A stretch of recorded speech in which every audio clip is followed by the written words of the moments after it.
त्यानंतर बातमी आहे लहान मुलांच्या पालकांना सतर्क करणारी। 1 वर्षाच्या चिमुकलीनं काजळाची डबी ही गिळलेली आहे। डबी मुलाच्या घशात अडकल्यानं श्वास घेण्यास त्याला कठीण जात होतं। डॉक्टरांच्या अथक प्रयत्नांनंतर ही डबी बाहेर काढण्यात यश आलेलं आहे।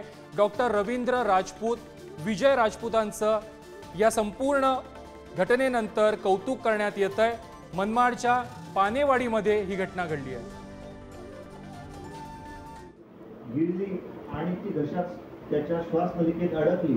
श्वास थोड्या प्रमाणावर चालू होता। बाळ जेव्हा इथं आणलं त्यावेळेस बेबी गॅस्पिंग म्हणजे जीवन मरणाच्या उंबरठ्यावर होता।